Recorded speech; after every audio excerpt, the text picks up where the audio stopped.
అందరిది ఈక్వల్ తప్పు ఉంది అనేసి నేను చెప్తాను. నేను ప్రమోట్ చేయడం తప్పు కాదనేసి నేను చెప్పలే. ఇప్పుడు ప్రమోట్ చేసినాను, అది ఎప్పుడు లాంగ్ అగో 2023లో వెన్ ఐ నో నథింగ్. ఇట్లా ఇంత సీరియస్ ఇష్యూస్ అవుతాయనేసి అనుకోలేదు.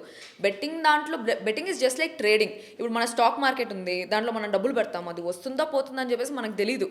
అట్లే బెట్టింగ్ కూడా కొంతమంది సరదాగా చేయడమో, కొంతమంది మనకి డబ్బులు డబల్ అవుతాయి, త్రిబుల్ అవుతాయి అని చెప్పేసి దాంట్లో డబ్బులు పెట్టి పోగొట్టుకున్న వాళ్ళు ఉన్నారు, గెలుచుకున్న వాళ్ళు ఉన్నారు. పోగొట్టుకున్న వాళ్ళు పోగొట్టుకుంటారు అనుకున్నాను, కానీ ప్రాణాలు పోగొట్టుకుంటారు అంత సీరియస్ ఇష్యూ అవుతుంది అనేసి అయితే నేను ఎక్స్పెక్ట్ చేయాలి. ఎస్ 2 years అగో ఇంత సీరియస్గా లేదు ఇష్యూ. Everybody dead.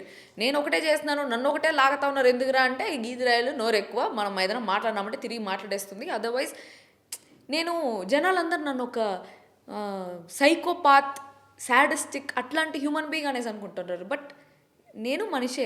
నాకు ఎందుకో కొంచెం ఎమోషనల్ అనిపిస్తుంది, నాకే అర్థం కావట్లా. బట్ నాకు తెలియదు నిజంగానే.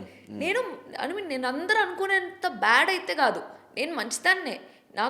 నేను మాట్లాడేది అట్లా మూతికి కొట్టినట్టు అట్లా మాట్లాడతానేమో, కానీ I'm a very good human being. ఎందుకు ఏడుస్తున్నావు? ఏమో నాకు తెలియదు, ఏడుపు వచ్చింది. సో అట్లా 2023లో లాస్ట్, ఆ తర్వాత నేను చేయలే. అదే నేను చెప్తా ఉన్నాను. ఇప్పుడు ఎవరెవరి పేర్లు అయితే వస్తున్నాయో వాళ్ళు నాకు తెలిసి రీసెంట్ టైమ్స్లో ఎవరు ప్రమోట్ చేయలేదు. అదే నాకు తెలిసింది. అందరు ఇప్పుడు ఎందుకు దాన్ని పట్టుకుంటా ఉన్నారంటే, ఓకే వ్యూస్ వస్తాయి, వీళ్ళని తిడితే మనకు వ్యూస్ వస్తాయి, మనకు తిడదామని చెప్పేసి అందరు ఆ పాయింట్ మీద తిడతా ఉన్నట్టు నాకు అనిపించింది. కానీ ఎవరు నిజంగా జనాల కోసం అయితే దీనికోసం స్టాండ్ తీసుకున్నట్టయితే నాకు అనిపించలే.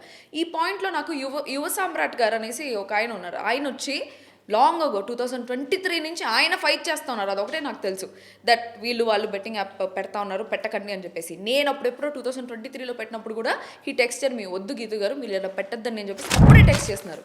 ఇప్పుడు వీడియోలు చేసే వాళ్ళందరూ అప్పుడెందుకు టెక్స్ట్ చేయలేదు, ఇప్పుడు ఎందుకు వీడియోలు పెడతా ఉన్నారు? ఆ పాయింట్ నాకు అర్థమే కదా.